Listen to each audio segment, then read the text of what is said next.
Welcome back. Welcome back, everybody. Welcome. Hey, boss. I know you've been waiting. I've seen you in queue, man. The most earnest of all the inquisitors. Let's see. Get finished setting up here.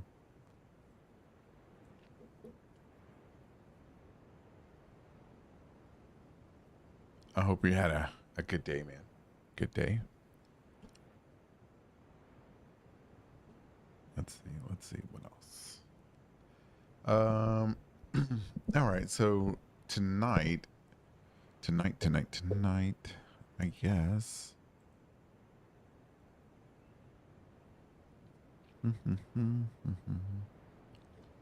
Oh, you know what? Let's see.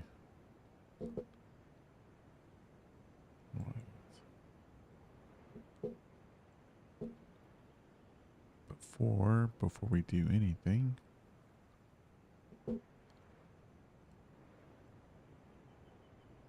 Copy.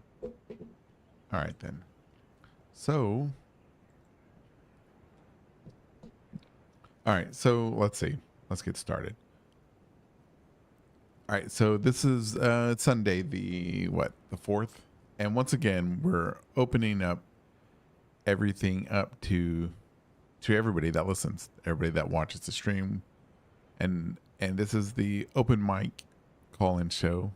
To call in, you have to join the Discord, and I think the link is in the show notes. And welcome back, not Godwin. Welcome back, and it's open mic. You can call, you can ask questions, or you can tell us your take or your interpretation on the Elden Ring, and all the other lore of Night Rain or anything else, or anything from Soft. Really, it's just not for Elden Ring. We'll also be discussing the question of the week. We'll be hearing from people. The question of the week, we'll go over it. It is: was America the first person to shatter the Elden Ring, or has it been broken and repaired multiple times throughout history? And so this question is for the Discord and everybody to think about, and then come on here if they don't have anything to say. They or they're feeling shy about their own theories, they can answer this question, and we can see what they think, what your interpretations are, which is good. Welcome back, Jacko. Yes, Happy New Year's. And so we'll do that, which is it's always fun. Let's see. I won't be streaming tomorrow. My kids are going to be coming by tomorrow, and I'll be making dinner for them. Hey, welcome back, Nozzle. So no stream tomorrow. So tonight's 2 hours has to satisfy you for the evening, I guess. Yeah, it should be really good. It should be really good. We'll see if we. Oh, another thing, like when it comes to the callers, if there's a lot of callers, the amount of time that you have to say your piece will be shorter, because we want to try to get everybody. If there's not a lot of callers, you get longer time. So it'll be whatchamacallit, it'll vary. So don't think that that we won't get to you. I will try to get to everybody, and most of the time, the last 3 times I've gotten to everybody, so it's been really good. Thank goodness. Welcome back, Calistral. Good to see you again. Yeah. Let's see what else. Oh, it's a little update. It's been an exciting weekend on Elden Ring lore. Pretty much everybody's been pumping out a lore video, especially today. I think three people put out one that I know of, and then I put out mine on Friday. But and then I think there was a brand new one of somebody, I forget who it was, on Saturday. But and then the Emerald Gecko put one out, and he put one on Friday or Thursday or Saturday. I get confused because my days off are lopsided. And Jack, he always puts his out on Mondays, or not Mondays, but Fridays, which is always good. Uh, yeah, it's like the Elden Ring community, lore community, or is having like a second renaissance, which is good because for a while there, it's just been like nothing almost. And yeah, Scummage he had to post this twice today, which is kind of strange. I don't understand. I wasn't really keeping up with why he was doing it, but I guess he forgot to add something. And so I watched his. I watched who was it? Detective one. I watched. Man, there was another one. Hawkshaw, I think. I think that's the name. Hawkshin. Um. Yeah, and there was a new one. A new guy. I forget his name too. Dang, but it was really entertaining to see all these, because you have the established lore guys and they're coming at you with their their main stuff from the lens that they normally come from, right?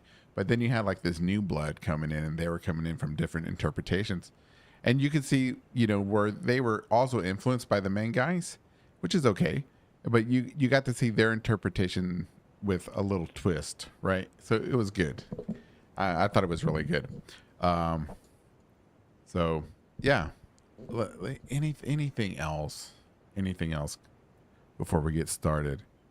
Um, Not Godwin likes the Hawkshaw Havel video. I don't. Was that the one that came out today? No, he had one come out recently.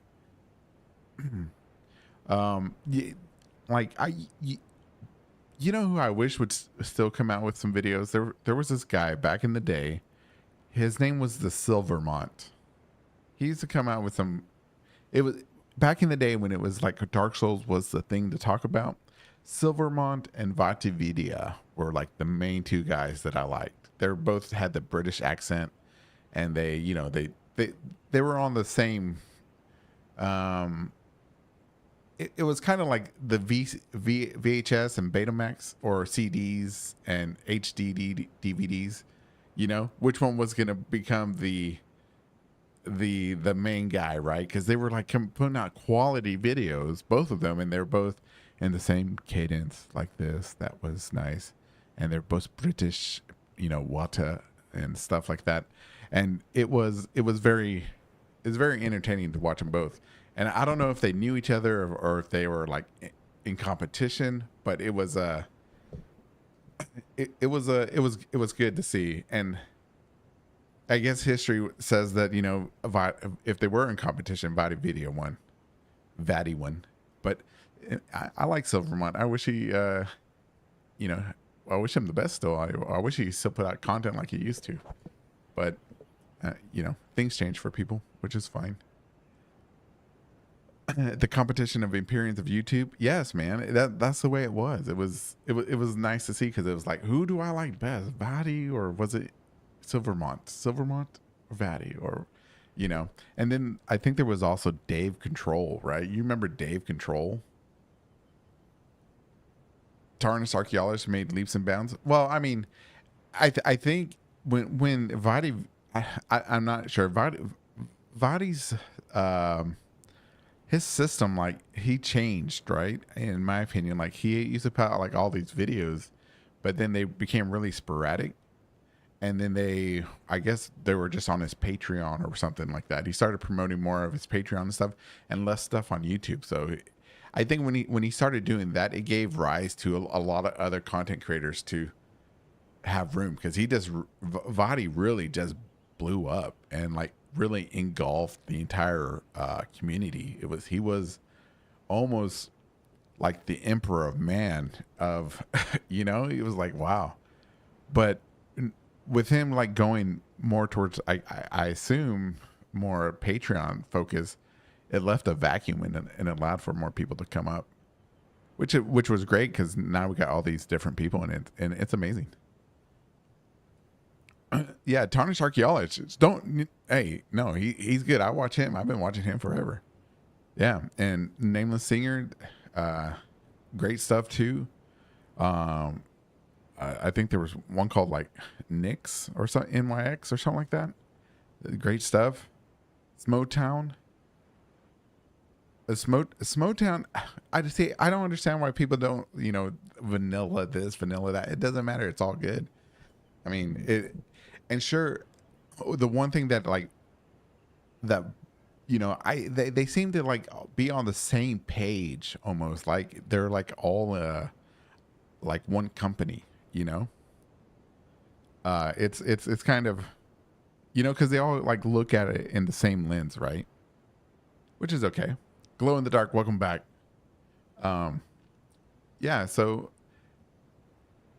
I tend to like like YouTubers that come with a different interpretation of what we've seen before instead of just coming at you with stuff that we've already heard before, you know? Or yeah, they've developed a consensus, and it's like, oh yeah, well, I've already heard all this stuff. I've heard about the Rebus. I've heard about alchemical. I've heard about all this stuff. I don't need to hear it 100 times, or I don't need to hear it a million times. Okay, let's hear something fresh. And I wish there was I could remember. I'll have to look back and see on my account because I was watching this new guy. It seemed kind of fresh. So we'll hopefully he'll put out more videos. Um, let's see. We got another caller in queue, and that's good. That's good. Yeah. So like I said, it's like another renaissance. All the content creators are putting out stuff again. It's amazing. And, and you know what? And let me just say one more thing. I know I talk about Jack here a lot when stuff does come up. No, you haven't missed anything much, Glow. But that's why I like Jack as a mimic. Coming from the angle that a majority of things are mimics, is so original. That's why I like it. That's why I like it because it's original. Let's see. One day, bosses once he gets his magnum opus done, he'll have a really good original thing. Oh, the Nozzle guy. Nozzle guy he's amazing too. He's got some great content out there.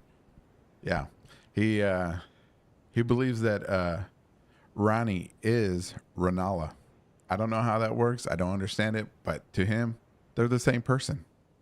It looked like a great theory. It looked like a great theory, ladies and gentlemen. It looked fantastic. Uh, I don't understand, but he does. He does. All right, so let's get to the callers. Boss was first, as always. The most studious, the most. He's really excited, and he's got some stuff. Mother daughter clone. He may have. Oh man, that is. You know what? That is pretty good. I'm glad you came up with that. I look forward to your thesis. Oh, I just drank an old Dr. Pepper. Excuse me. Uh, all right, let's bring Boss in because I know he's got something good waiting for us.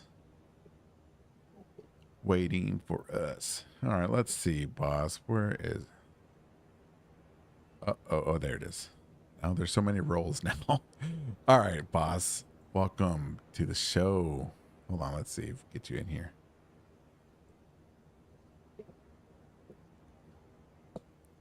Oh, can anybody hear Boss? Boss, can we hear you? Hey, what's happening? Hey, welcome back, man. How's it going? Thank you for calling in. Doing good. So would you like to start with the question of the week? Yeah, we can go with the question. Okay, so let me see. Let me read the question. Right here. The question of the week, Boss.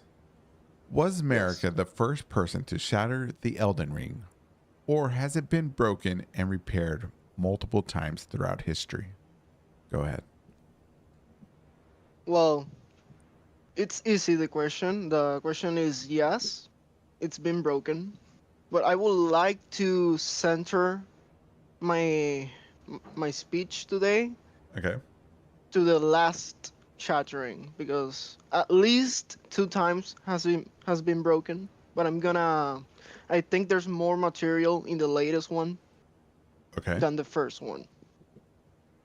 All right. So I call it the dragon shattering theory. Oh, I like this. I like this so far. Okay. Yeah. Well, we're just gonna go to the story where Brasidusax is already Elden Lord and he has uh his god, whatever it is O- or who is. Okay. The Glow Mind Queen. Yeah. Yeah. Yeah, the Golden Queen, a mysterious giant god, or I heard even something more crazy that it's his other two missing heads, but that's another thing. Don't Okay. worry Well, about it. okay. Well, I'm not gonna. We're not. Yeah. Let's not go over there. All right. Just stay on topic, boss. Stay on topic. Yeah, let's keep it clean. This is the Dragon Age, and the Dragon Empire would most likely be the seat of the sun, as other theories say. Okay. So I call it the the Sun Empire. I would like to call it. And I actually have, if you can open your Discord, I have sun marked maps for the terrain. Okay. I just sent it to you, the first image. It's like the names of the regions in the Dragon Age. All right. For the mountaintops Hold on. are Hold on. the ice One dragons. second. Yeah, One second. don't worry. Everybody else, yeah, anybody that's in the Discord and listening, I'm gonna post these pictures in the off-topic area. All right, go ahead, man. Yeah, it's only the map of the lands between. We know at this time the Land of Shadow doesn't exist. It's part of the lands between, but to make it easy, I just pointed out the areas in the lands between. Okay. Because the Lands of Shadows, as we know, it's like a collage of lands, of parts of the original map. But yeah, the Asian Dragon Age, uh, the mountain tops are part of the Dragon Empire, so those are the dragons. I do believe Langdale before was part of the Dragon Empire as well, but it was reigned by Serash because he's a Lord Regent of the Beast. Okay. And we have the lion territory, we have Montelgelmir with the serpent territory, we have the humans in Liurnia, most likely the Asian dynasty because we have the old palace. Okay. In Lingrave we have the Stormhawks with Stormville. Yeah. And most likely Caelid was the capital and most likely where Pharaoh Masula was stationed before floating. So so this is the unified Dragon Empire. This is before the Shattering. Okay. And I do believe the Shattering began with Bale's rebellion. And most likely while Bale's rebellion was taking place, the Nox, well, the ancestors of the Nox, because the Nox is knight in Latin. So okay. so most likely they were like Numen, like normal Numen. Yeah. So they took on the god of Placidusax. That's why I believe they made the Finger Slayer. Most likely the god of Placidusax would be the Finger Slayer, but that's a theory. I don't have any evidence. But let's just run with that version. Okay. Well, the ring gets shattered, and the Dragon Empire kinda gets divided, and this is what I call the Crucible era right now. But the dragons, they don't lose all their power. They just lost the empire, and they just became a kingdom of different kingdoms in the world. Okay. It reminds me of the Roman Empire because Farm Masula is really Roman coded, as we said in the Discord before. All right. Uh, and basically, the Crucible era is that there's a kingdom for every spice of Crucible. We have the Horn people, the Horn Sent. We have the Stormhawks with the Winged Crucible. Most likely, we have the Tail Crucible. Most likely, Serpents. because misbegotten have like tails, but they have serpent tails. Ah, okay. I And think I got the picture up for everybody on the stream. I think should be working. oh really? So I got the second one. Okay. Basically, is the broken version. And basically we have a Game of Thrones situation. We have these different kingdoms with the Elden Ring shattered. Obviously, the original Elden Ring in that era was the one we see in Malikev's room. All So right. that's broken, and all these territories they rule themselves, and what's left of the Dragon Realm is the Sun Realm now, basically. Oh, okay. I see. And a lot of people tend to think that the Sun Realm and the was the dragon. So you think that it's the Sun Realm came after the Empire of the Dragons. Well, it was still called the Sun Realm, but as we see in the map, it's smaller now. Okay. And basically, as Marika rose to power, we have that she took on the Hornsent before betraying them. She became their leader. She got with Horalux, and then they took on Serosh and took over his city. So Leyndell became a terrain of Marika. So basically, she took on the different countries and most likely built her Elden Ring from all the great runes she got from the societies. Uh huh. And so basically, she took on the giants to take their great rune and stop the flame of ruin. She took on on on the Storm Lord, but she didn't go to Caelid because we don't know if Godfrey got to Caelid really. We don't have any evidence. He just stopped at Morn Castle. So I do see that the Sun Realm kept existing in that moment. Yeah. And I was gonna say that Liurnia or Korea, they may have connections with Farmasula and Leyndell. Most likely those were the biggest three cities together Uh huh. because we see the same type of floor in every each one of them. I send Oh. you more photos of it. Okay. Let me So see. I see them as that period, the big tree Oh, of okay. that period. All right. And most likely Caria and Liurnia was called the Moon Realm. That's why I call it the Moon Realm. Okay. This picture here. So basically, we have in the last days of the Crucible era, we have these big four countries: the Giant Territory, the Earthly Realm, the Moon Realm, and the Sun Realm.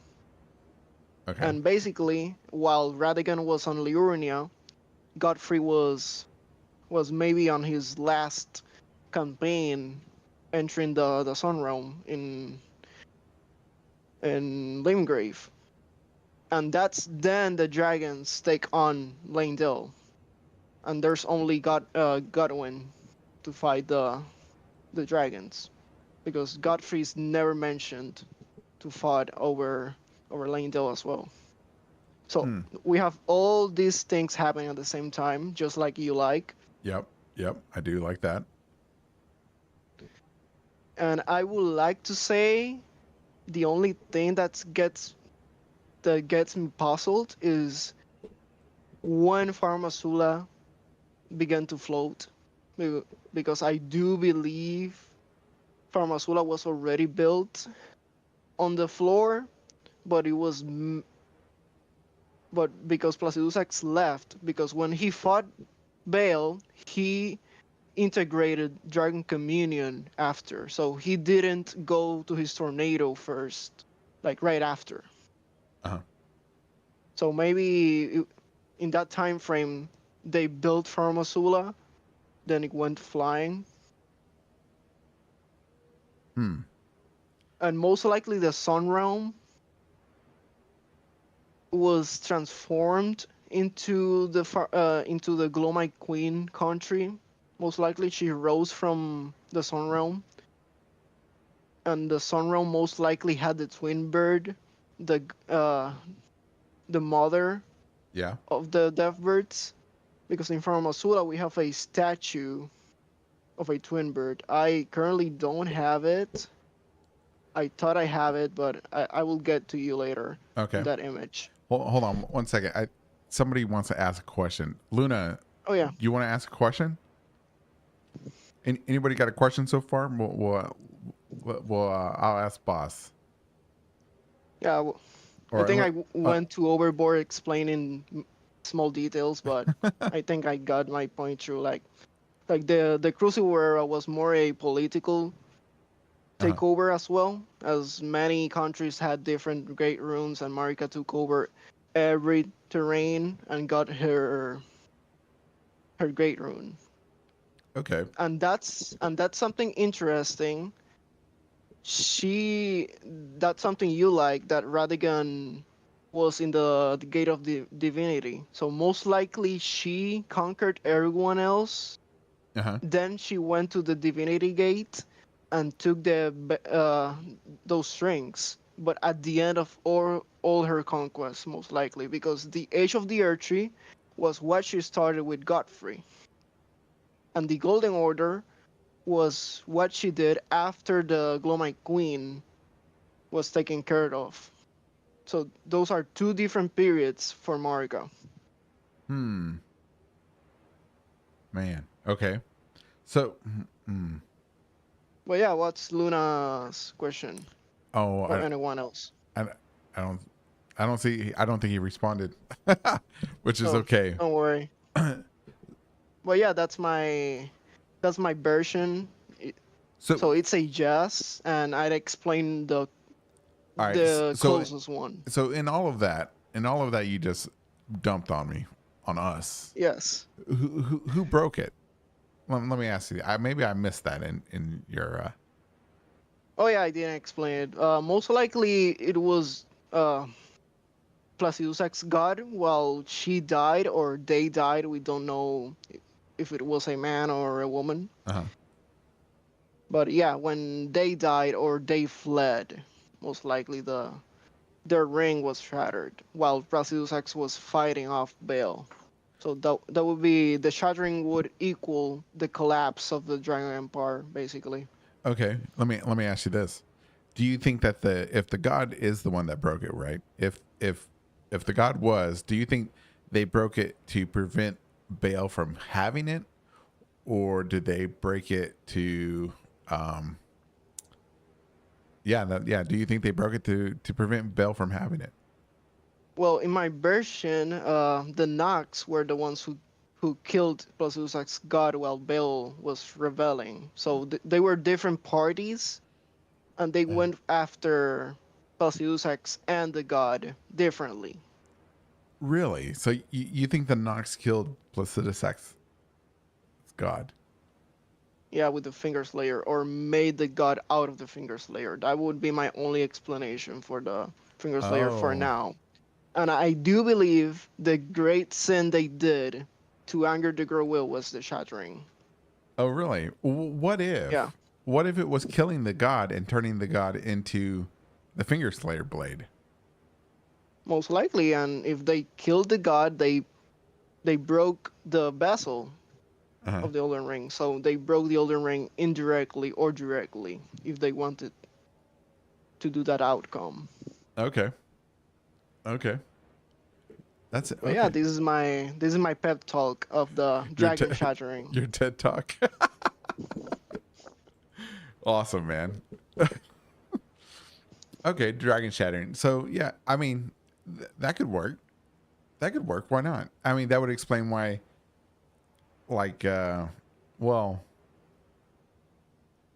yeah, I guess that would work. Explain how like the.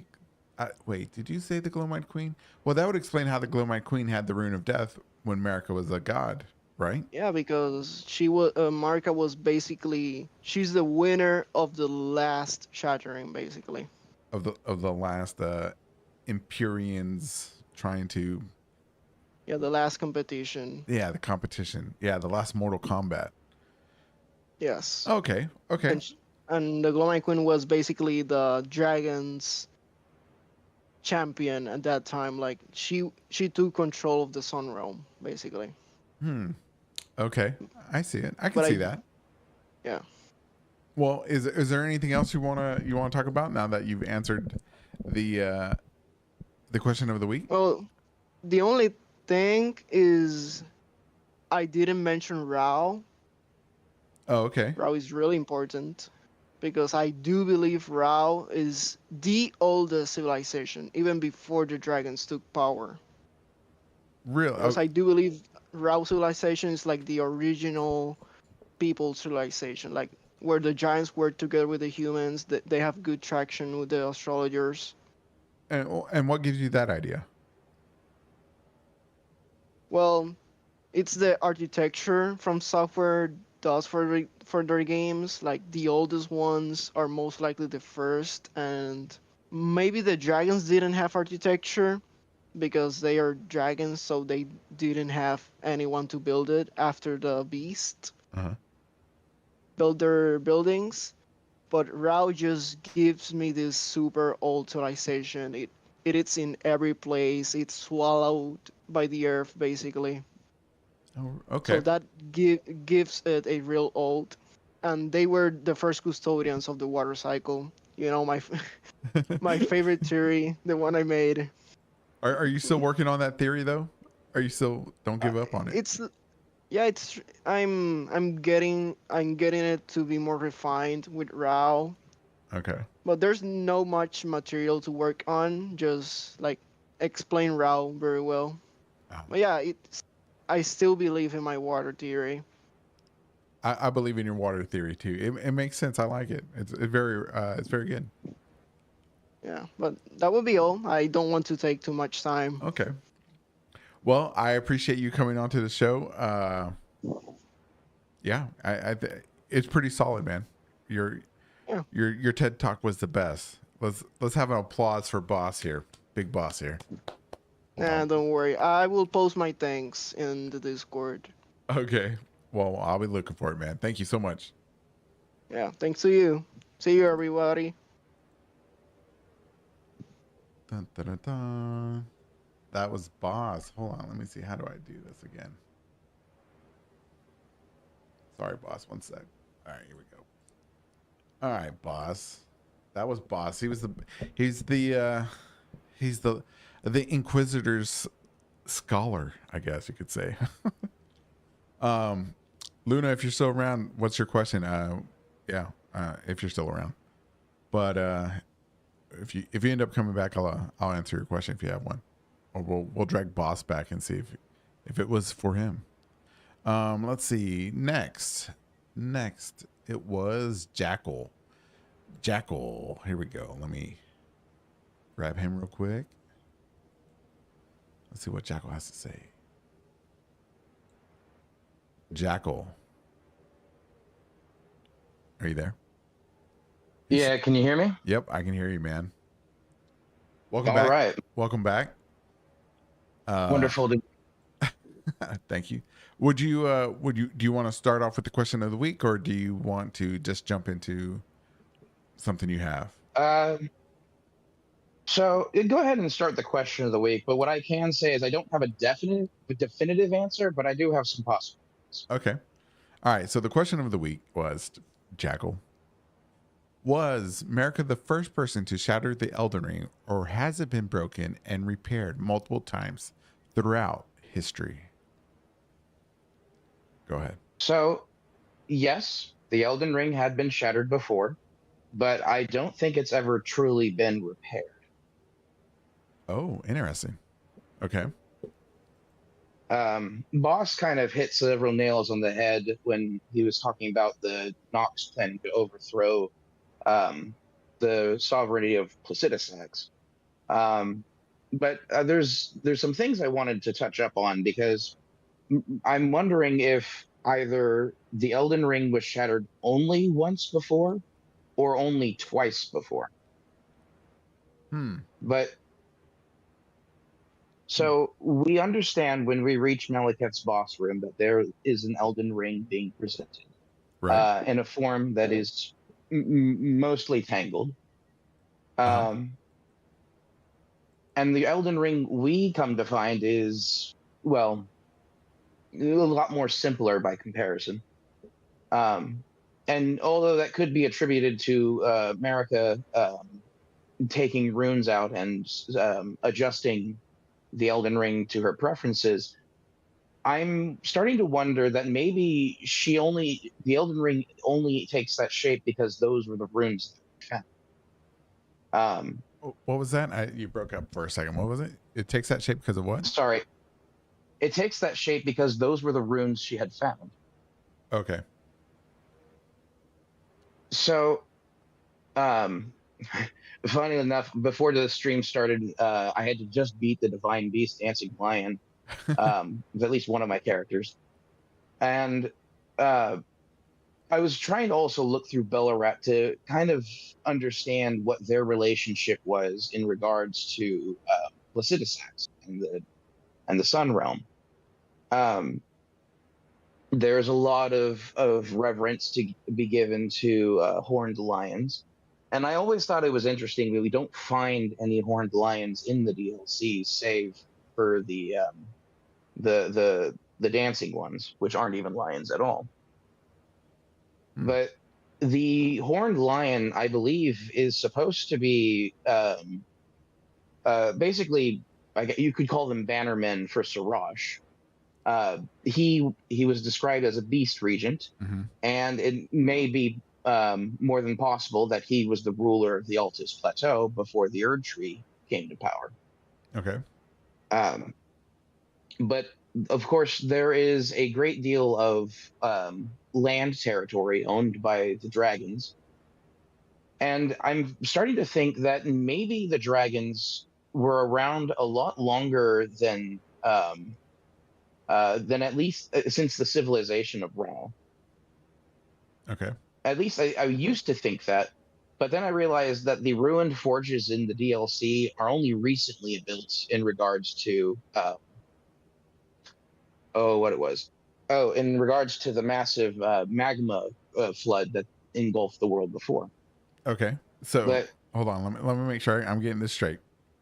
Okay. okay, So the ruins of Raw, or the, what was it? What did you call them? the The, ruins of Ra was described as a blackstone civilization. I yeah. think Okay. tarnished archaeologist coined the term. Huh. Um, Okay. So the blacks. Okay. it's, So you had the ruins of Raw, and and but you think that the forges that we find in the Shadow of the Earth Tree are newer because of the magma flood era that TA talks yes, about. the all of the ruins are encased in stone, and it doesn't look like they're chiseled out of them, but rather that stone is encompassing. Okay. Um, and I'm starting to realize because giants also had you could say a long-standing feud with ice dragons. Uh-huh. Um, Borealis probably being the only remaining dragon who could form ice aside from Adula. Uh, Borealis's description is that he had to move from the peak where the giants had to basically ward with them, and probably ward with the people of Zamor as well. But they only reached that point because they were trying to secure a forge that was already there post Starfall. Hmm. Okay. So you think that the giant. So you think that forge on the mountain of the giants was there before the giants arrived, right? So you think it's Exactly. okay. The fire giants having a feud with a dragon sorry, Borealis is a drake, a child of Baal. Uh-huh. um Baal betrayed Placidusax, and all of his children were basically aside from the fact that but to be a child of a dragon who is a relatively new dragon means that the empire of Placidusax must have existed alongside the ruins of Rao.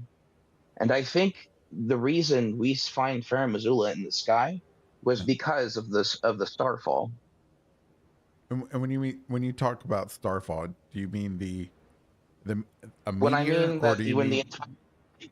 the entire lands between through impact of stars, I mean, possibly an apocalyptic event, in case the lands between in new rock and sediment for things to grow upon. Oh, okay, okay, I see what you mean. All And right. since we understand that meteors have a gravitational effect due to what we do after defeating Radon for the first time, it kind of makes me think that Placidusax might have, if not ruled alongside Rao, or at least just a little bit before. All right. I had to get my notepad out. Okay, go ahead. So, as for the god that fled, I think the god might have been the sun. The I'm sun. not 100% on that. Okay. Well, what makes Well, you when you what makes you think it was the sun? so the Erd tree is golden and possesses the light as if it has the sun within. Now, why did this come to be? Well, possibly because America made it that way with the Elden Ring. Well, um, if that's the case, then the Elden Ring must have the same light as that of the sun, right? Well, Okay. if that's the case, then the sun must have been golden at one point. And since we have items, a handful of them, that depict the sun as uh, basically a golden ball of light post the eclipse, uh, then the sun must have held the Elden Ring. Oh, really? Okay. And if the Okay. but we also know that the sun was eclipsed. And if the sun was drained of its golden color, then that probably means that the Elden Ring had been taken. Wait a minute. Wait a minute. Okay. Let me ask you a question about what you just said. So, Mhm. where do you get the idea that that there was actually an eclipse? There was actually one, because I do know that Mikla wants to try one and it failed or whatever. But what makes you think that one Because actually happened in the past? because the sun has no power. If you're trying to eclipse something, you're probably trying to overshadow it or take something that is basically trying to. And to eclipse something is can also be synonymous with trying to rob something. Uh-huh. Um, the only people who would have an investment in a moon eclipsing the sun, to my knowledge, would be the Nox. Uh-huh. Now, whether or not they were the Nox at the time or a group of people who were um, rebelling against the Sun Realm, the, um, the process still was to take the power of the Elden Ring, which may have rested in the sun. Okay. And the Nox, or I guess, you know what, they might have been the people. It might have been what the nameless eternal city was, or the people who resided there, because they are the ones who also kept the treasures of the Finger Slayer blade. And the Finger Slayer blade, as Ronnie would depict, to cause a wound never to heal. The only other finger creature who has a wound that has never healed from that blade that comes to mind is Meteor, a once gleaming daughter of the Greater Will. Okay. My my hypothesis is that during the zenith of the Sun Realm, which coincides with the civilization of Ra, um, was usurped by the people who would later become the Nox with a black moon that stole the power of gold, or the Elden Ring in its first form. And thus the Greater Will might have retaliated by shattering the Black Moon, because we do find fragments of it. Oh, snap. Okay. Okay.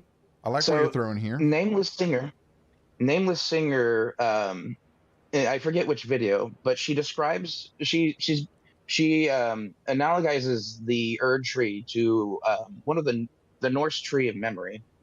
Okay. Um, And the memory stones, which are pieces of the black moon, increase our memory slots. Right. Uh, might be a loose connection, but I don't entirely think so. Because if there are shards of the black moon everywhere, um, then it might have been recovered en masse by various people who found the fragments, Oh. finding pieces of the Elden Ring, and thus jump-starting perhaps a new crucible. Hmm. Say Because say when say we say that one more time. Say that one more time. I want to make the sure I the black understand. moon shattering Right. must have happened post the eclipse, Okay. must have contained the power of the Elden Ring, must have ticked off the greater will, had become shattered, and the fragments were then collected, and the pieces that were taken were and probably put together became what we see, which is what's left of the Elden. Ah. Okay. That is my theory on, and at least how it was shattered once before. Okay. Let me ask you a question that it popped up in my head, talking about the Nox and and everything. Hmm. What if the moon, the black moon, wasn't really like a moon per se, but like like a neighboring planet where America's people came from, where the Alabaster Lords came from, the Onyx Lords probably came from there, and the reason. What do you think if the reason why we have so many extraterrestrial stuff going on in the lands between and Elden Earth is because the Black Moon was destroyed by the Greater Will or whatever, and so they're like all refugees here. What do you think about that? Was that did that ever cross your mind? Because that crossed my mind listening to your theory here. So a moon basically is just a very, very, very tiny version of a planet that probably can't sustain life, or maybe depends. But um, Because entities coming from the moon yeah, may make some sense in regards to because there is a connection between the Carians, the shaman, and the Nox with various moons, and Ronnie even summons a brand new moon right. because there was no dark moon previously, just two other moons and the black moon. Um, Moons are also depicted by, I believe, one of Ymir's lore pieces, where the Uh-huh. moon was simply the closest of the celestial bodies, nothing more, implying that there might be several moons out there, if they aren't just stars. Right. And we know there's a third moon. I think Scum Mage, using his camera tricks, found one behind Of the other moons. There's like a I'm little not golden moon. I as much as I would have liked the golden moon to be canon, I think that was deliberately cut out just as a correction. Possible. Very But possible.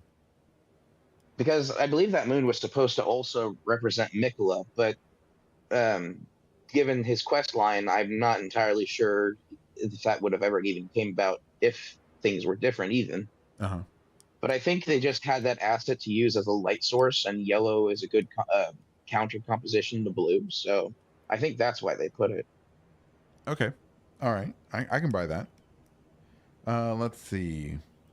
All right. So the only reason I was asking about the moon may have been in like a small planetoid of some type, right, of containing life, was because I don't know if you've ever watched this anime from the 90s, if you're that old. There was this anime from the 90s called Escaflowne, and it was about this girl Oh, who, I who love Escaflowne. all right, so like on the world that she landed on or whatever, Earth was known as like Hmm. the mystic moon or the blue moon or something like that, and it was Earth. Yeah. So that's what I was thinking. What if this black moon was a planet that was further away, so it looked like a moon, kind of like not as close as our moon or the moon that we see on screen, but it was out there and you could see it, and it was just a planet in orbit around the sun as well. And when it was destroyed, well, I don't know. There's no way. Yeah. I'm just thinking. I'm just wondering if that crossed your mind or not.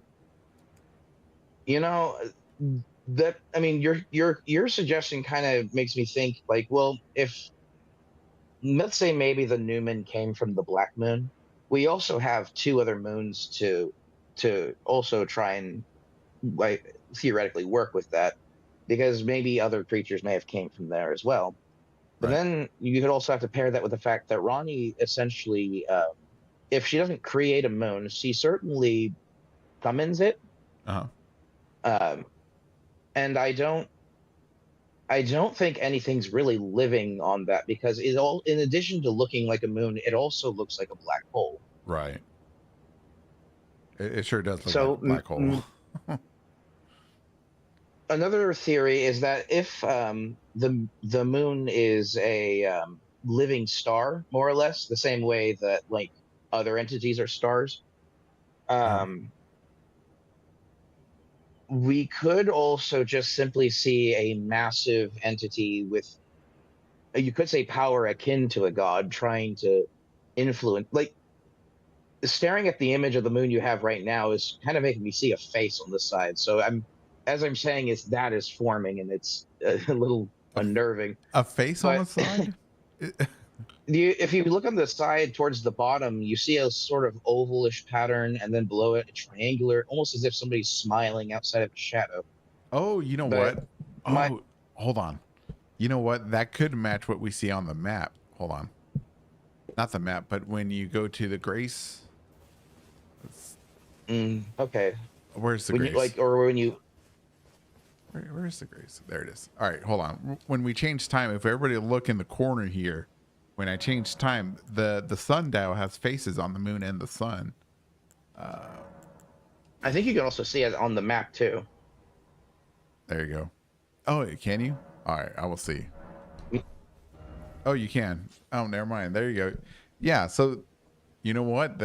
And look, if you look at also talking about the black moon and the a black hole, the center of that map, or star map, or whatever that sundial thing, definitely looks like what Ronnie summons at the end of her quest line. It does actually, yeah. Hmm. Anyways, But I think overall, I think moons are supposed to be just living stars that can't interface with us because they're too big, so they have to be at that distance. okay. But yeah, I believe a black moon, conscripted by the Nox, swallowed the Elden Ring and irked the Greater Will and probably Metzir. And I believe the Nox were also responsible for damaging Metzir, um, causing her wound to never heal. And I do believe that the at least maybe the sun might have been the god that fled Placidusax. Oh, that's interesting. Um, but there, I did describe that the Nox you that the eclipse and Bale's betrayal happened simultaneously. I am retracting that now, because uh, the this one of the item descriptions for the ancient dragonman depict that the sun being eclipsed was the last, or I think it was the sunset. I might be wrong about this actually. Well, I can't check right now, It's but okay. I'm Just tell me. Just tell me. Just tell but me. Say it with at the very conviction. least, well, I believe it was either the sunset or the sun being drained of color was the last thing his eyes ever saw. Um, so if that's the case, then Dragon Communion happened before the eclipse, Okay. Steven says you're right, mostly by the way. because. Well, thank you, Stephen. But also, I believe because to get to the point where you become an ancient dragon man, you have to at least had enough hearts to not fully turn into a magma worm. Right. Yeah, it's like But we somewhere in also have between. magma worms. hmm Well, So at yeah. least, at the very least, something must have happened. Okay. Hmm. But Let me ask. regardless, Okay, go ahead. go. No, you go ahead. All right, I have well, this is a question about the wounds that don't heal. But I'll hmm ask that after you're done. I don't want to get Well, I might I throw kind you of lost off. my train of thought actually. Okay. So you might as well ask the question. All right. So when it comes to the wounds that don't heal, right? You mentioned Mater or Mitra. I don't know how to pronounce her name. Anyways, Myth here. Meteor. All right, Meteor. You mentioned Meteor, and I was wondering, and do you know about the wounds on the Black Knife Assassin that we see in Limgrave, and that on her armor, I was those watching that video today. right? Okay, so that that on the wounds on her armor have that healed either. I was just wondering if you had considered that in, or where would that fit into your theory about wounds not being healed? Do you think So she was I think betrayed? I think the consistency between Meteor and the Black Knife Assassin are a little different here.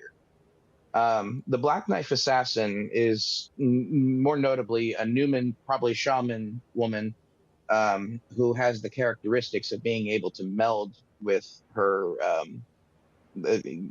things touching her flesh. Okay. Um, and the video I was trying to remember the name of, but the reason we see her all wounded probably is due to the fact that that was the state her body was in before reaching whatever immortal state she needed to be. Oh, Um, I see. because we find them as shadow entities, similar to how we find Radagon in the same way, or Heelster in Night Rain. Um, Okay. Yeah. with Meteor, I believe is different, mostly because uh, sh- she's not a she's an alien basically, Right. but also she has properties that are very similar to the Elden Beast, possibly considering the fact that they both might be the same kind of entity. Possibly also the same as Maris from Night Rain as well. Um, the reason I think it was Meteor who was wounded by the Finger Slayer blade was because if her wound never healed and her and the blood on the blade never dried, um, we don't really see any other indication of well, if the blade was supposed to target fingers, we don't really find any fingers that have been um, killed by that thing until at least maybe Ronnie finds the ones under Manicellus. Yes. Mhm. Um, although I'm not entirely convinced that what she killed in there was fingers either. Um, but we also understand that that point happened pre Mesmer's crusade, because Meteor is hiding in the land of shadow due to this. Um, what was I? But so sorry. It was a connection, Yes, the difference between her body and her armor being struck and not healing, and Meteor's. yeah. So Meteor couldn't heal because she was wounded by a specific weapon made for her type of being. And the Okay. reason the Black Knife Assassin didn't heal was probably due to the fact that that was the state she needed to be in order to not die. Okay. All right. I see. What if listening to your answer, it made me question also, what is it possible that within the Black Knives, right, that somebody, because we know that, what's her name, what's the Black Knife Assassin that we have as a summon? Tish. Tish. Tish, or whoever killed Tish, because we know that she was murdered while everybody was fleeing the capital, right? What if whoever killed Tish was also the person that harmed the Black Knife Assassin, and it was probably, what if it was one of the Black Knife Assassins? What if it was Melina? She betrayed them. But that's like a whole theory onto itself, that Melina is a Black Knife Assassin. I'm more willing to suspect that it might have been Morgoth. You think it was Morgant, like coming to the capital and? Well, I have reason to suspect Morgott might have some familiarity with Limgrave. It is the first place we technically meet him, Uh-huh. but I, or at least the very least, Morgott might have had a projection to target the wounded Black Knife. But we could also be describing an event that could have happened centuries ago. Right. So it's a muddy line. All right. I think James has a question for you. Anybody else have any questions? Let me see. James has a question. He asks, how did Ronnie kick off the Night of Black Knives if she doesn't even know how to get to Necron? Do you want to answer that? How does Ronnie kick off the Bio Black Knives if so? I don't think it's Ronnie who is instructing us to. Ronnie is instructing us to go to Nokron, but I don't think she realized. Actually, you know what? I think something else might be at play. Oh, Um, we only find out that you can defeat Radon and thus kick the stars into motion. uh, I'm suspecting that maybe the I'm suspecting that maybe Radon holding the stars at bay might not have been a widely known, or it might have. Or perhaps, you know what? Radon might have been underestimated. definitely was. Um, Mostly because when Blythe speaks to us post the battle, he says, "I can't believe he was holding back something like that," as if he wasn't even entirely sure that Radon could have done it even at the height of his power. Of course, he was well known for killing fallen star beasts. But to hold back the very stars at bay might have been something that nobody could have thought was possible until after it happened. Mm, And if the stars were in place, Radon might have not been the first place people looked. okay. Well, um, I think I think I agree with D Rock in the chat here.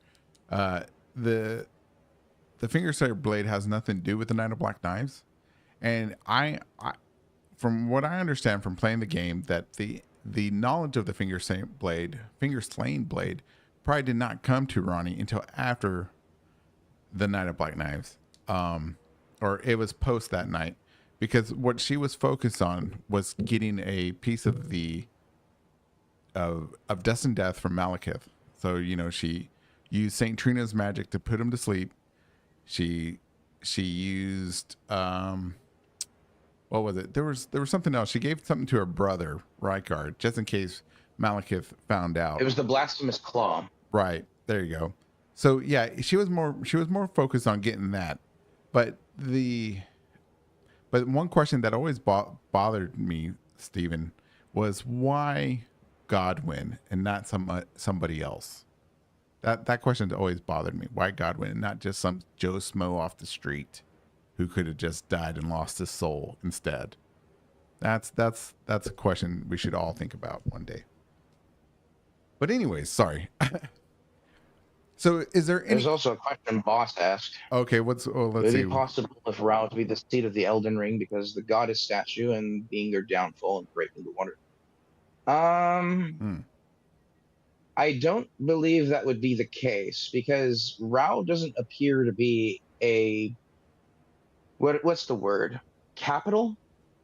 It appears to be more of a industrial area, if that makes sense. Like the way there are aqueducts sort of just positioning its way outside of the ruins. I'm still trying to get to Raw again, so I'm going to work on my theory a little more, but I think Rao might have had at least, if not a structural importance, um, at least a religious importance, because it is also the only place we find the statue of that goddess, and we don't find a smaller version of it, and we don't find it anywhere else either, even in the Land of Shadow.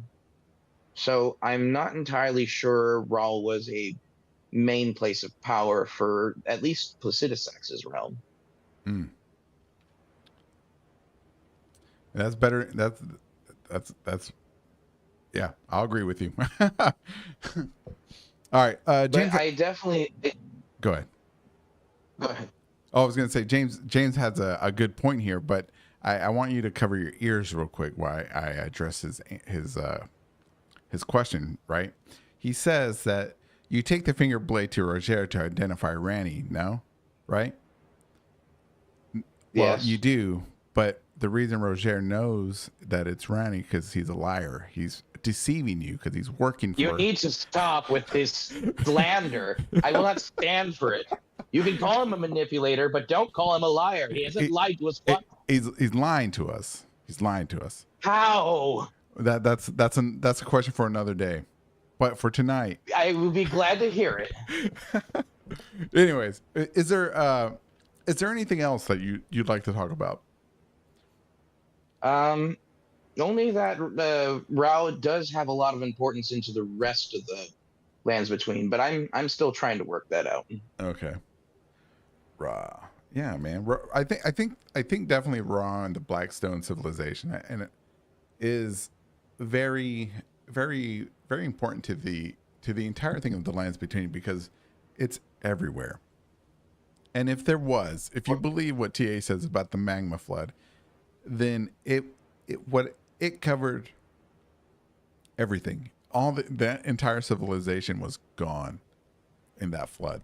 But I don't believe in the magma Not, flood. I wouldn't say entirely gone though. I think I think Elden John was not only a survivor, but somebody who recultivated um their society after the flood. Hmm. And I believe that's happened, or at least began to happen at the Cerulean coast. Right. Well, when I say destroyed everything, I mean there's still survivors, right? But I mean, but as a society, it completely collapsed after that event. You know what I Oh mean? yes. Mhm. Um, Or yeah. more or less grew from its descendants in And another way. and to boss bringing up the goddess statue and at the ruins of Ra, I believe when I first saw that, I still believe, and I believe then too, and now that is the Glowmine Queen. And so there's no way for me to prove that, but I that's who I I believe it feel is. like we'd find Godskin apostles there if she was. Well, if she's dead, why would they be? If they're off doing, She's dead e- e- now and e- e- have Godskin apostles now. right? But what are they doing? They're searching for something. They're defending something, or defending someone. I I believe the I forget Godskin who it apostles was. are. I believe the Godskin apostles are on a mission that we see. They're not just roaming around aimlessly like the Crucible Knights. And if the Land of Shadow is nigh impossible to get to, right? Then we wouldn't find any Mhm. Godskin apostles there because they've been banished or they weren't there when that land was placed there. You know what I'm saying? And I also do. if we knowing FromSoft and how they like to keep things enigmatic, right? I mean, if they put a Godskin apostle there, then it would ruin the mystique, like of the god of the Glowmine Queen, because they're never going to give us that answer of who she is. She's forever going to be the Velka of Elden Ring, but I think that's who I that have is. another reason though. Tell me, I'm If we listening. even if we won't find any Godskins there, we neither find anything in relation to snakes in Rao. Oh, I that's have it. not found a single snake reference, save for um the the fire golem. Forget what they're called. Oh, the furnace golems. Yeah, that's the only indication to snakes that I find, as well as the shadow horn sent using their fire sprites, but nothing in the surround in the environment Mm, shows any kind of relation. right. But they do possess the same color light as the serpent hunters, so I'm there's I have to look more into it. And yeah, and I'll have to look into it too, eventually. But I mean, for me, it seems like because the only thing that makes me think she was a queen was because she's got that headdress, and it looks like something a queen would wear, and they have giant statues of her everywhere. I've heard people say The that that's headdress she's wearing, I the headdress she's wearing is octagonal too, which is a main, which is a recurring number for where we meet traces of the Fell God. oh yeah. See, and there's also a connection for that too. I mean, it's quite a mystery. Quite a mystery. Mhm. But I know America must have hid that place for a reason, and you know when you think about it, it's not obvious on its face because it just looks like a beautiful vista of ruins everywhere and strange golden warriors who meet you at every turn. Like it's a beautiful place with a lot of interesting secrets, but you know she's hid it for a reason. Right. Do you know about the writing that's on the side of the pillars here, like on the archways and stuff? I do not. All right. So I'll post some pictures because Are you talking about? Are you talking about like the side of where you're standing? yeah, like right there. If you I don't if you, there is Do you like have a Do you have a something. telescope? Yeah, hold on. Let me see. Let me pull my map up. Not my map, my compass up, and I'll use it as a mouse. Like so during the day. So right there on the triangle, right, or the diamond. During the day, everybody go look here on these inner edges. On during the day, there's a script written on the side of these, and it's about a couple words, and they go down all the way down. It's like a recurring words or something like that, and it's on every side of the archways. But I have a couple pictures. I looked at them. I one thing I can't, because of the age of the place, and you know they built in the age, you know, when they build stuff, you know, when FromSoft builds stuff. So I don't know if it's either a texture or it's writing, and it looks to me like writing because it looks like to me like the writing of the two fingers. But that's to me. Everybody look at it one day. Well, Let me know what you think. so since Meteor is described as the first star who fell to the lands between, and the mother of all two fingers, and we understand that the fingers did have authority over the Empire of the Dragons, and it could be theorized that the Empire of the Dragons coincided, if not may have preceded the ruins of Rao. It may be possible that the two fingers had an influence over this place as well. Okay. Yeah. True. If it's the same script as the finger language. Hmm. That could work.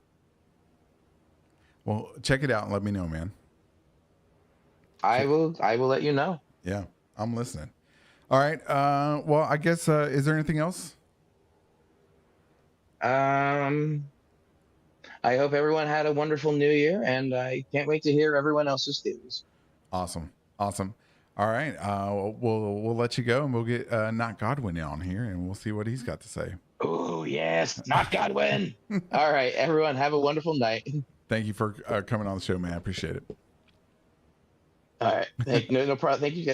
Thank you for having me. No problem, man. All right. Let's see. All right. Anybody that wants to join, we still have room, and we still have time. How do I? Okay. Yeah. Hold on. Let me post another Discord link to anybody that wants to join the Discord and get in queue and tell us what you think, what you believe, what are the principles that you would hold. I think that's what Melina says. Something like that. All right. All right. So our next caller is going to be not Godwin, the one, the only Godwin. That's not Godwin. I think I did it right. I think I did it right. Oh no, I screwed it up. Hold on, not Godwin. My bad. Not Godwin needs that. Then I bring him. Boom. Nope. There he is. All right, not Godwin. Hi. Hey, how's it going, man? That's going great. How are you doing? I'm doing fantastic, man. Great day at work. Easy afternoon, easy evening. Good lore discussions on Elden Ring, the greatest game of all time. Well, there's Final Fantasy Tactics, but still. Elden Ring, greatest game of all time still. So, Of course. do you want to start off with the question of the week, or would you like to Yeah. start off something else? Okay, question of the week. All right, here we go. Question of the week to you, not Godwin. Was America the first person to shatter the Elden Ring, or has it been broken and repaired multiple times throughout history? I think there's definitely evidence of that with depictions of the Elden Ring on the Gold Road. I think that's what Nameless Singer calls it. It's that road that we usually encounter that takes us from Liurnia to the Altus Plateau. Uh-huh. That's sort of one that leads to the Dectus Lift. It's those golden tiles that kind of depict 4 rings, but also 4 trees coming out of each ring. Well, I mean, just 1 tree per ring, but you know what I mean. Oh, really? Is that the way you see it? With multiple trees out of each ring, or 1 tree out of each ring? I do have to squint a bit, but that's how I see it. I may have to look at the deeper textures. I gotta bug my friend Metaphor again, you know, the one who's doing the whole Pokemon Snap through all the game and stuff. Yeah. Yeah. That's wow. Okay. But I do believe there's even 2 Elden Rings.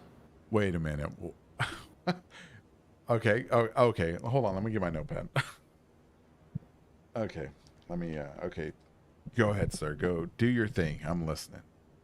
So I think the whole meme from The Lord of the Rings, another ring was made in secret, is actually happening here.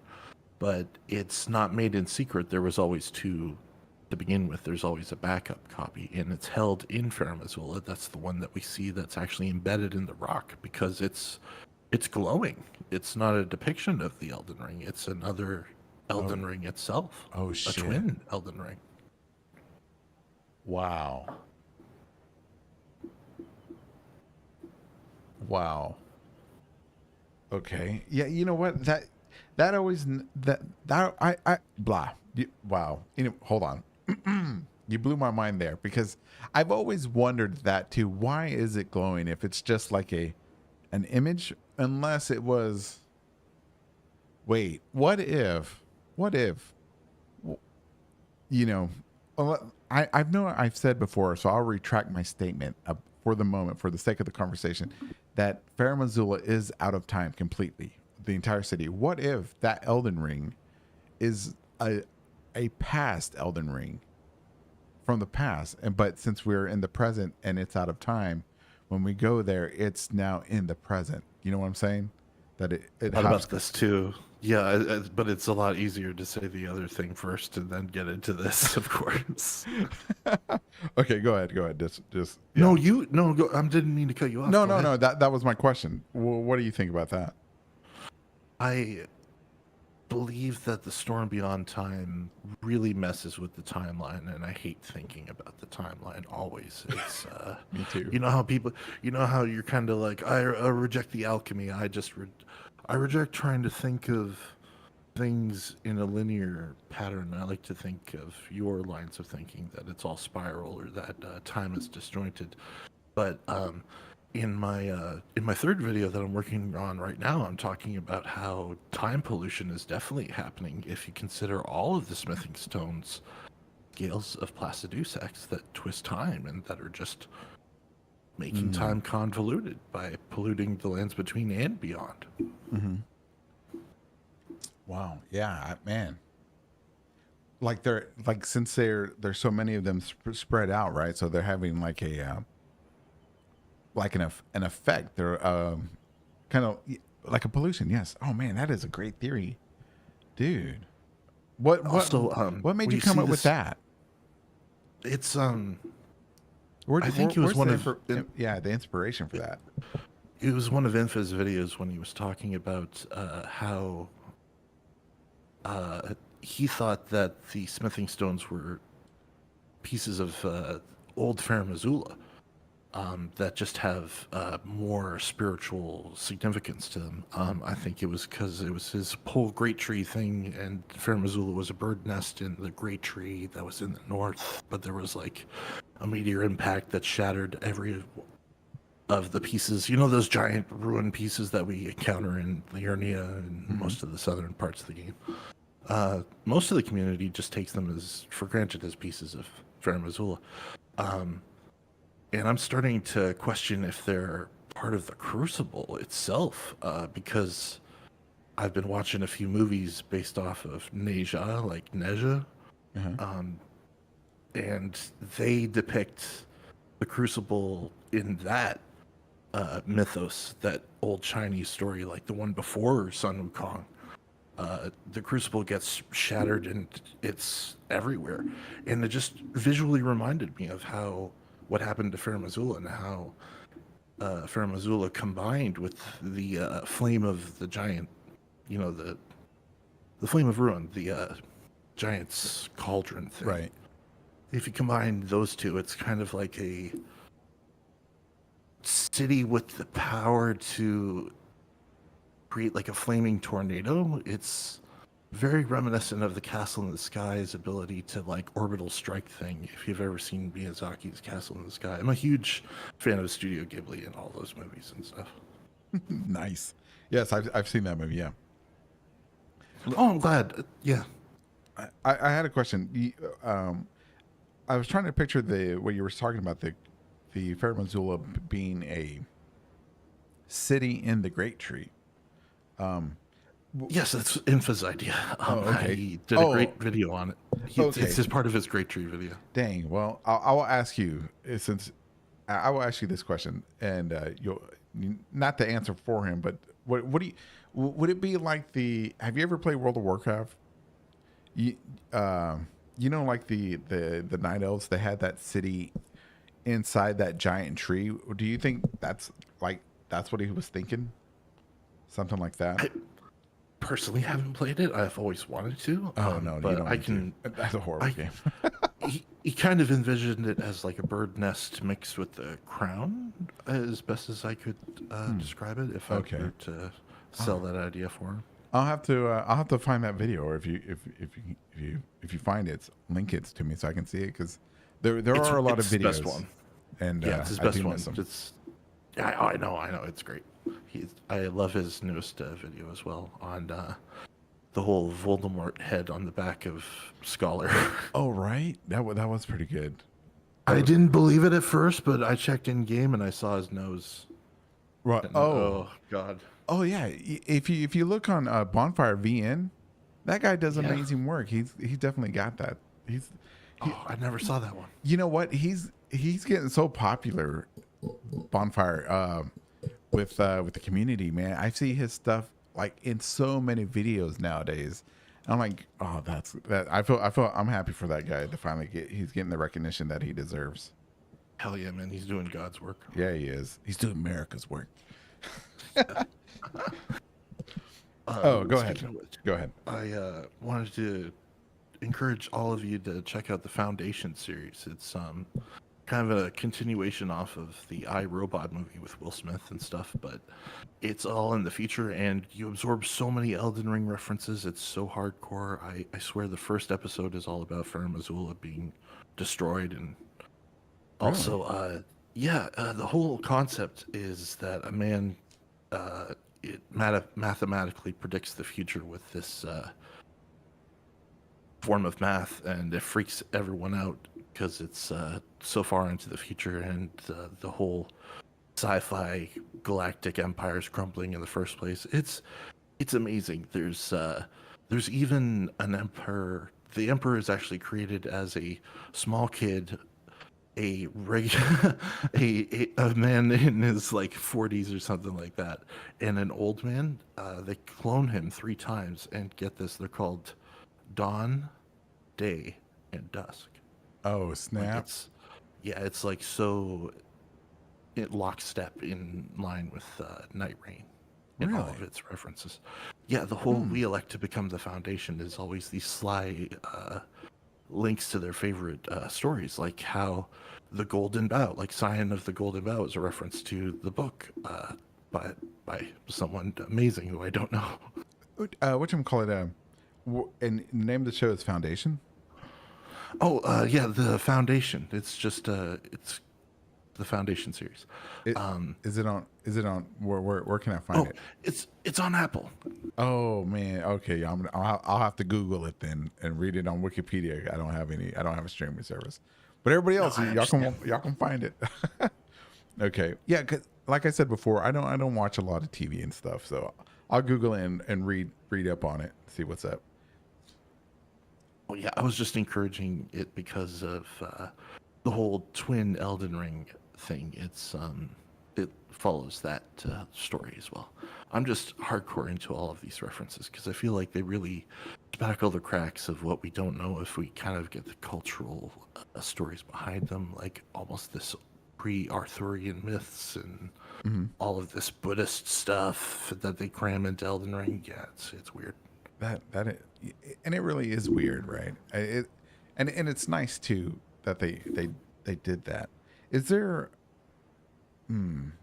what other evidence can you give besides just that the Elden Ring in Farum Azula is just because it's glowing? Is there anything else that you think that makes you think that it's a that's a like a copy or a second one?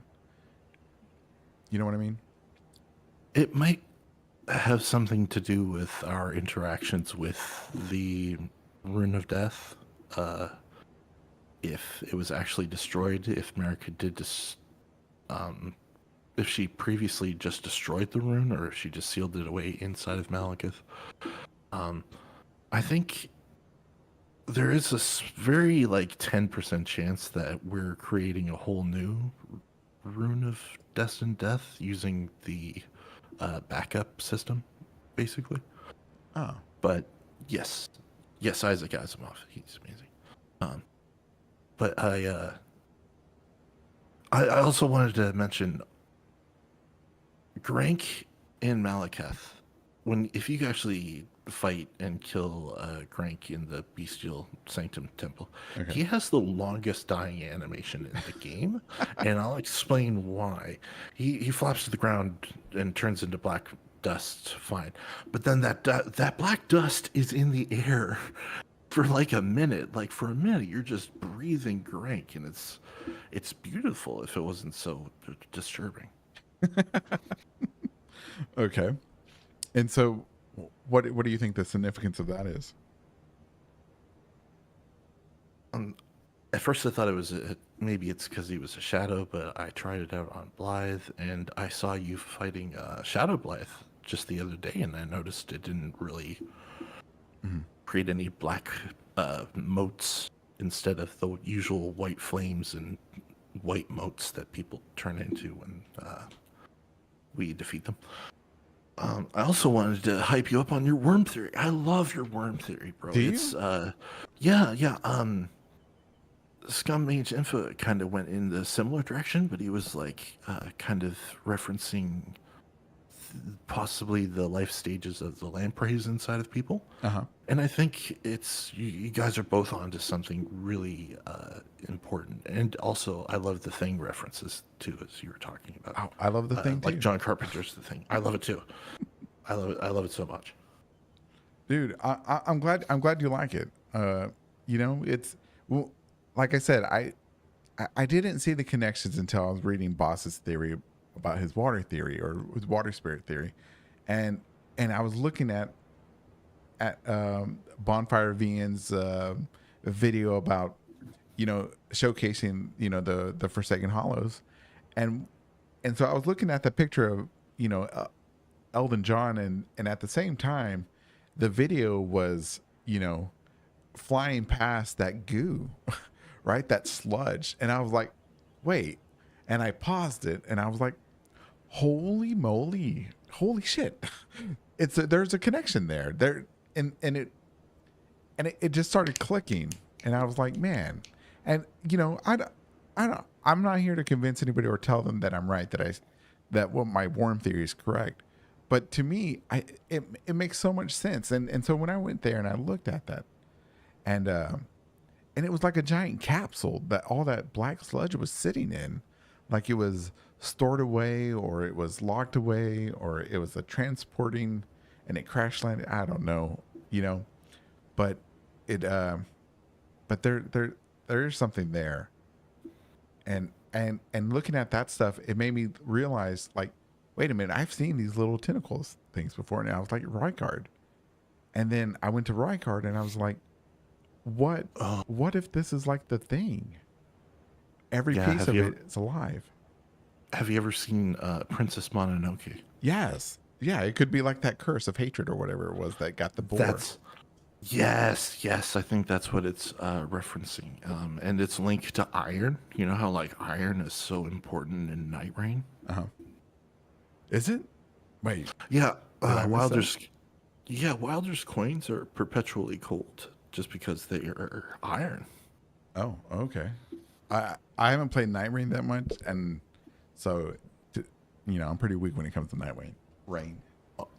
Oh, I know. I'm almost on Scholar's Remembrance, and it's.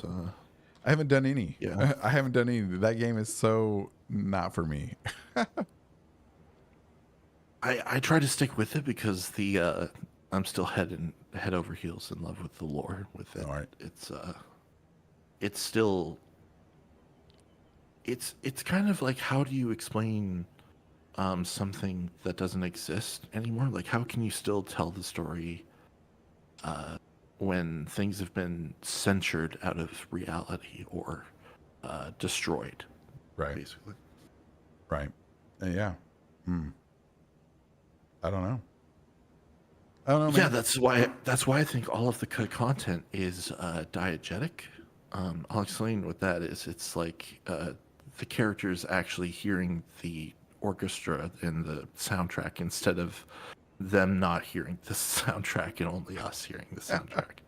Like if the music is intentionally woven into the narrative, if all of this cut content is actually trying to just tell us all of the stuff that we can't find in the game, but we still know that it exists in a narrative perspective.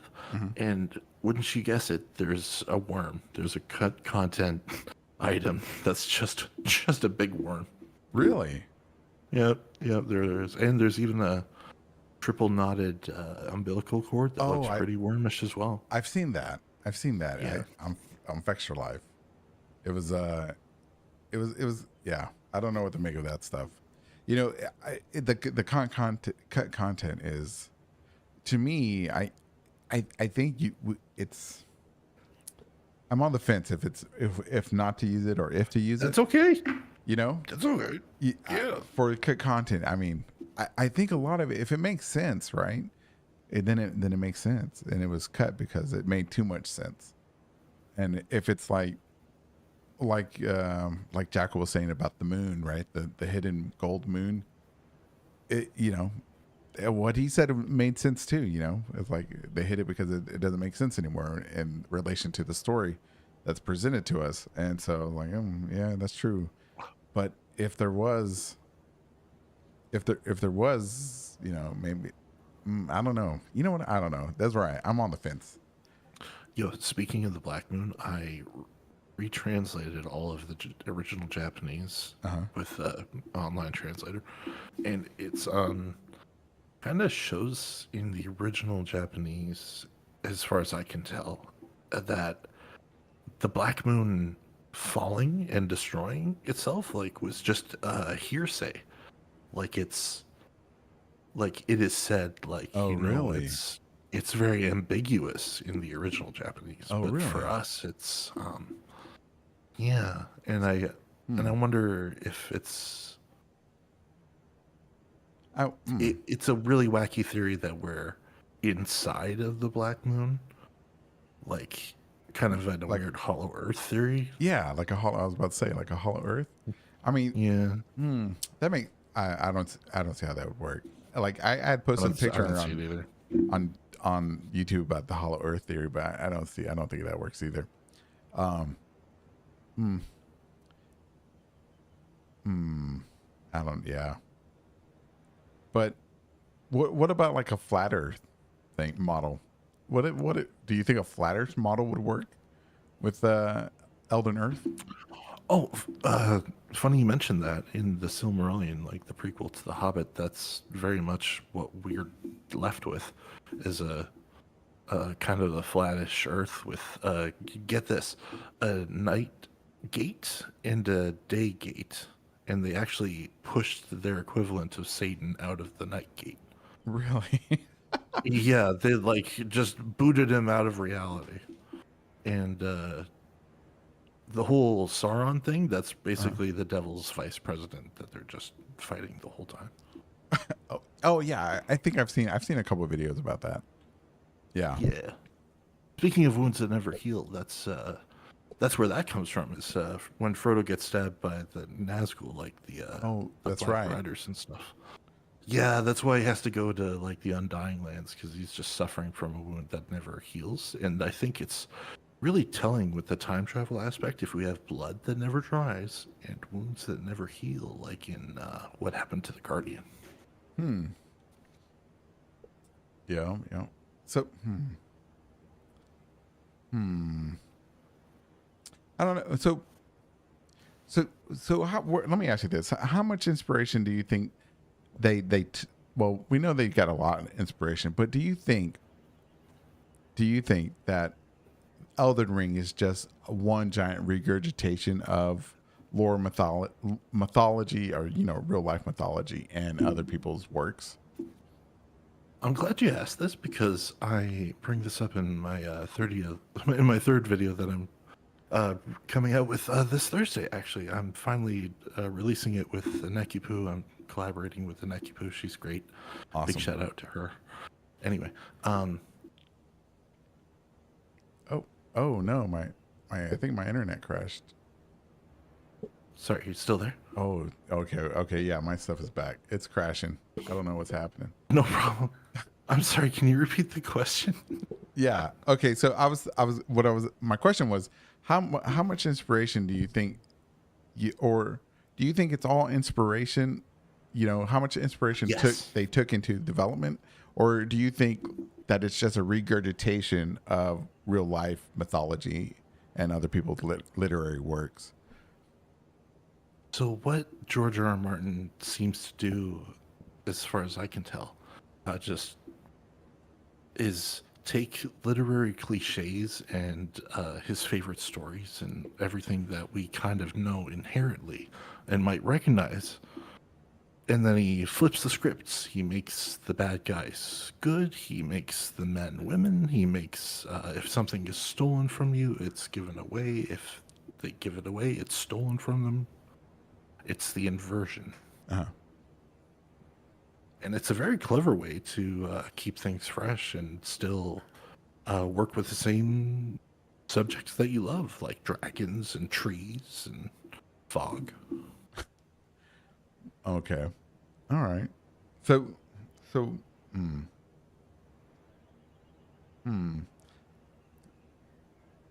right. Yeah. I guess. Okay. I can understand that. Because I don't like the idea of like so many people tend to think it's just the way the community makes it sound is like it just like Miyazaki and George R. R. Martin just regurgitated everything. It's like a one for one so much, And I know you and I have spoken about this before. I just don't like the idea that it sounds like so many people believe that, or they say it like not knowing that's what it sounds like. I think maybe. I can see how it's a very reductionist viewpoint of it, but it's easy to fall into that sort of thinking. I think it's they want to show that they love these stories a lot and how important they are, not just to them, but how they've affected history over the times. Especially since like Miyazaki's like ripping architectural stuff out of locations. If you've ever seen like Italy and all these other cathedrals. Right.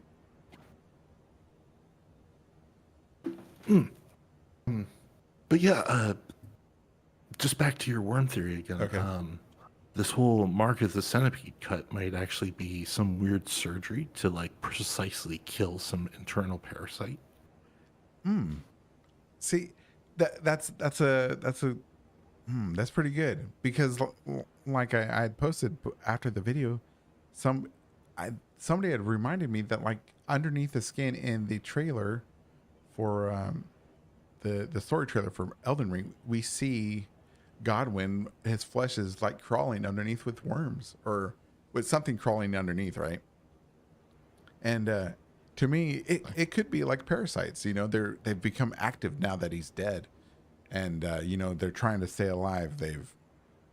They're panicking because the host is dead, and to me that makes a lot of sense. If they explode out and they start reaching out to infect anything, and if they buried him at the roots of the Erd tree, maybe he infected the Erd tree, and that's why they burnt it, because they burnt it the first time because he had infected the great tree or whatever, right? And so they burned it, and that's why we find Lindell already with ashes and stuff like that. That's why we hear in the announcement trailer, "Look to the sky, it burns," and you know, and that's why the Erd tree now looks the way it looks, because it's and you know what, that would make sense if they had to go from Erd tree worshiping, because the Erd tree was burnt and destroyed. It becomes this symbol of faith now, and it's this glowing thing, and then Marika becomes the god instead of the Erd tree. Well, Yes. you know what I mean? Yes, and they banished all the people who remember it burning because they kind of want to they want to rewrite history. Right. Yes. And I think there's a lot of rewriting of history in the game that we have to account for that too, and look at it very critically, because it's like a lot of it's propaganda by the Golden Order and things like that, I think. And the Hornsent have been doing that even before that. Right. With their golden weapons and stuff. Exactly. And the whole Hornsent thing is just it's just boggling. They boggle me too. That's just like it's hard for me to like reconcile like a timeline that I'm happy with them and their and everything. Well, the way the Shadowlands is presented to me, it's hard to reconcile a lot of things with it, especially like Midra's Mance, the Hornsent, and the elevation changes and stuff like that. I know I've said that, you know, it's pieced together and stuff like that, and I lean towards that. But looking through Midra's Mance the other day, man, he had stickers on his bottles, and it was like stickers is pretty advanced. I mean, the modern day adhesive stickers that we have didn't show up till I think it was like the 1920s or early 1900s. And then I think they use the goat hooves or like horse hooves to make glue or something like that. It's keratin. A lot of Crucible stuff is actually based off of keratin. It's weird.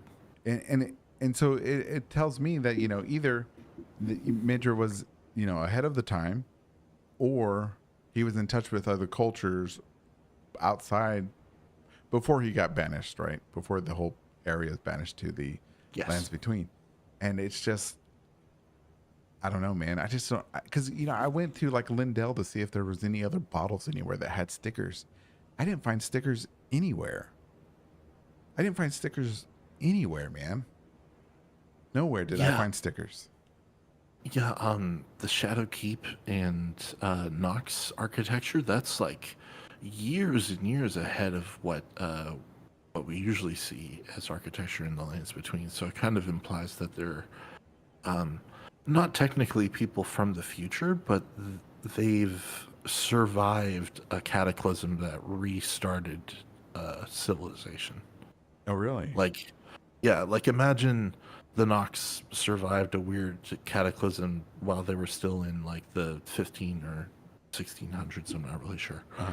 And they may have actually tried to put themselves underground or in other dimensions willingly just to survive the oncoming storm or whatever. Oh, that's interesting. I never looked at it like that. Hmm. Hmm. Wow. Yeah, I'll have to. Wow, you blew my mind.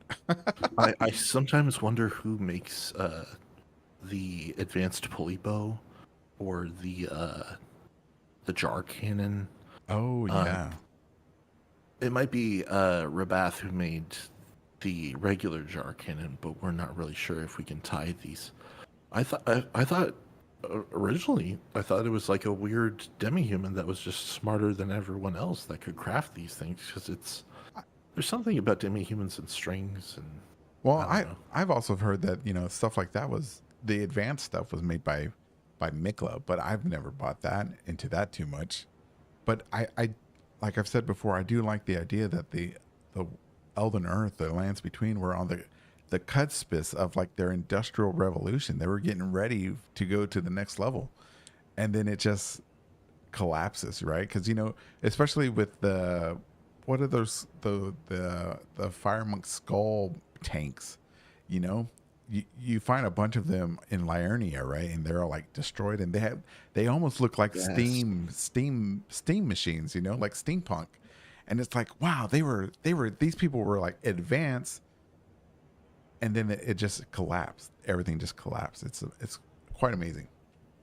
This is the whole winter is coming thing. This is why you'd be surprised how important warmth and cold is important to the narrative of Elden Ring. Like the Erd Tree acts as the sun; it keeps everything warm. The Giant's flame would have actually kept everything warm. Mount Gelmir would have kept everything warm in this horrible icy storm cataclysm. Yeah. That may have happened. This would explain why Volcano Manor has a technology above everything else, like even the Nox. Oh, really? Oh, Volcano Manor. I've never looked critically at Volcano Manor. I'll have to go back and look. Yeah, it goes beyond just the iron. What was it? The abductor virgins? Yeah, Yeah. that's what they're called. Yeah. I put the abductive virgins more into the magical area. Despite what people think, I'm not completely opposed to Oblivion. magical things, but I did put that more into the magical realm because we don't know how they work, right? And they have those like oh, that's another thing somebody pointed out, that they also have like the little tentacles that are kind of snake tendrils, snake miles. But Yeah, was it we even you? have a shield. No, it wasn't me. Oh, No. okay. But we even have a shield that does the exact same thing, like the bronze serpent shield. Oh, and we find that we in the don't know cave. how. Yeah, we don't know how that works. But it's a cave full of demi-humans. We find that's where we find the jar cannon as well, I believe. Put that in the magic column. Yeah, I feel like the demi-humans are humans becoming more animalistic, whereas the beastmen are beasts becoming more human and sentient. Well, maybe at one time. Yes.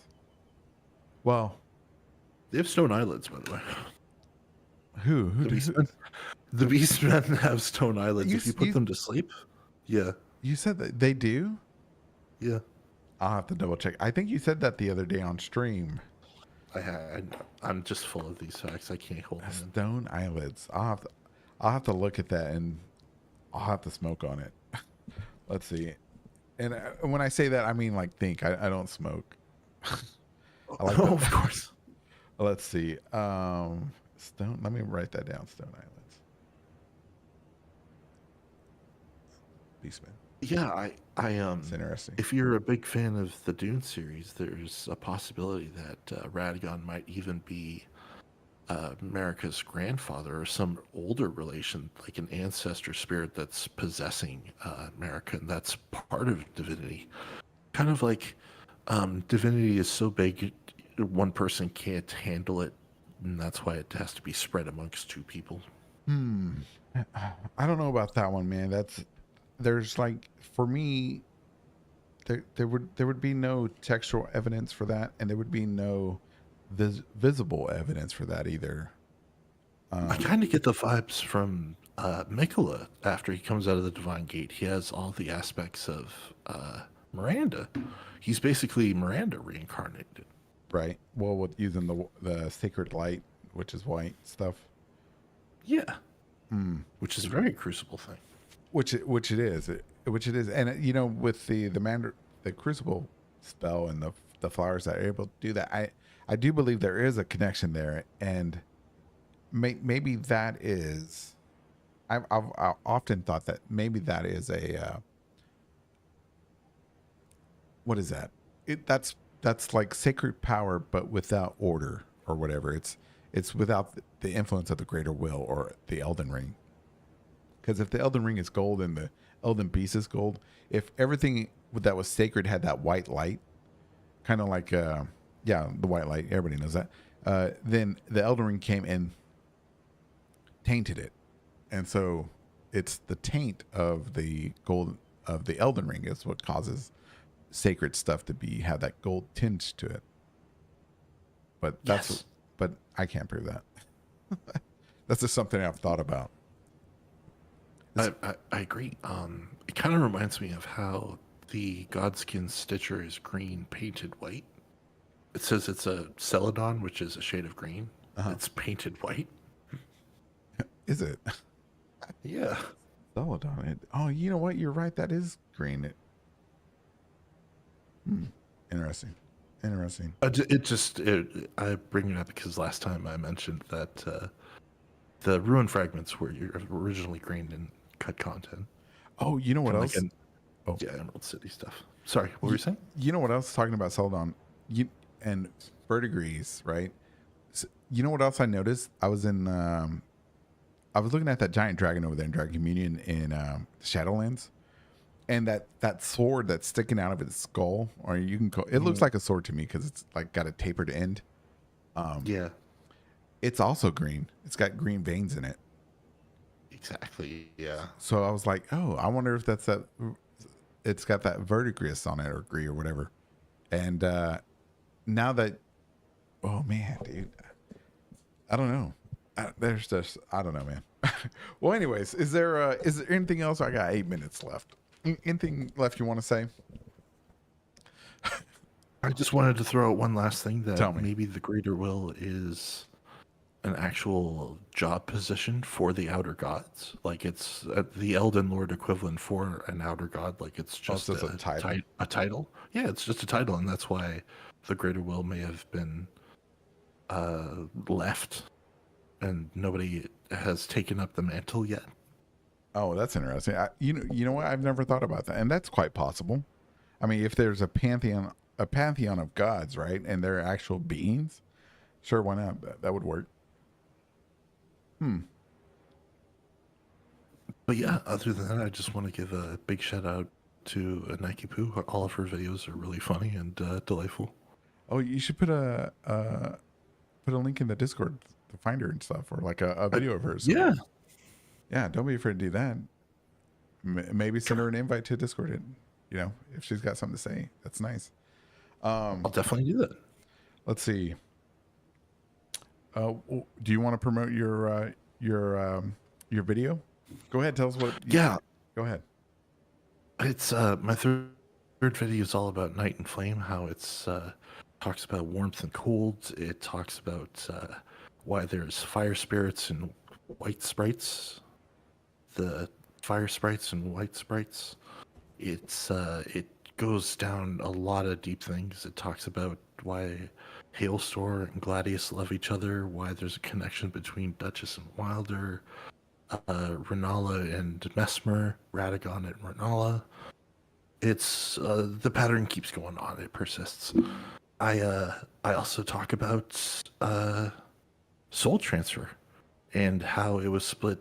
The knowledge of soul transfer was split into different parts to protect it. Really? And yeah, it's other than that, I also talk about the wheel, how there's a witch of the wheel, and how the Duchess talks about a wheel and what that means. Oh, But yeah, nice. Okay, cool. Oh, you're talking about the wheel. What's her that new person in the Discord, they posted that picture that Recluse's river is in the map or something like that. Where is that? Right there. Recluse's downstream. Okay, so this is Recluse's. We see the apostrophe there on the S. That means that it's whatchamacallit? It's possessive. If this is the downstream river, the person on Discord was saying, could this be the deep woods that where Recluse came from down here? Oh, cool. I never noticed this. This is like Impaler Catacombs all over again. This is amazing. Yes. Oh my God. I mean, blew my mind. And yeah. Big thanks to them. Holy. Yeah, no kidding, right? Shout out. I forget who it was. I can't find them. I'm looking. Whoa, I can't. Anyways, if they end up listening to the show, I appreciate it, and I let them know in the Discord. But yeah, that's a like you said, the Impaler Calcium. It's like a connection there. Anyways, all right, man. Well, I'll let you go, and you have a great weekend, man. Or not weekend. Is it a weekend? It's a weekday for me. I don't get work today. I get lost. It's okay. It's the time pollution. I get you, man. There you go. That's exactly what it is. Time pollution. Are you going to make a video on that? Is that going to be in your video when you can? Yeah. Okay, good. Bring it up in my third video. Yeah. Okay, that's awesome. All right then, man. Well, we'll catch you later. You too, man. I love the show. You're doing a great job. Thank you, man. So are you. Thank you. I appreciate it so much. See you. Oh yeah, you too. Bye. All right, we had another caller. We had a bass cannon, but I guess he had to go, which is okay. We'll get him next time. Like I said, everybody, if you want, depending on how many people there are, I'll let you. It depends on how long we let people keep going on. If you can, stay in the chat, stay in the queue if you can. If you can't, I understand. But yeah, so this has been the fourth call-in Elden Ring show. If you enjoyed it, tell your friends about it. Let everybody know they can come here. We can all share on air with the community about our interpretations of Elden Ring. There's nothing wrong if we disagree. That's not wrong. It's good. It's good for us to disagree and talk about it respectfully between one another, because we're in this together. Some people see this as a great game that's a huge puzzle. Some people see it as just a good PvP game and everything like that. We all bring something great to the experience, and I love it. I love the lore, I love the PvP, and I love the exploration. It's fantastic. So yeah, like I said, one more thing. If anybody ever talks to Jack, let Jack know that I got Fever Dream in the mail by George R. R. Martin. Well, I don't like to bother him. He's too bigwig for me. But I'm gonna read that book, and because he had suggested it on stream the other day, believe it or not, he showed up. So I'll read that book, and and let's see what else. I won't be streaming tomorrow. My kids are going to be here. Don't be mad. Yep, I chose my children, as I will always choose them. But yeah, I'm going to make them smothered burritos, and we'll see how that turns out. But yeah, today was a great episode. Great conversations, great interpretations, and I'll be back on Tuesday with the stream, and we'll get back to it. Yeah, over you, Nossel. I picked them over you. Can you believe it? Yep. Anyways, so everybody, you have a great it's not Monday, because it's Monday for me. Have a great Sunday night, and y'all be safe out there, and we'll see y'all next time. All right, later, y'all.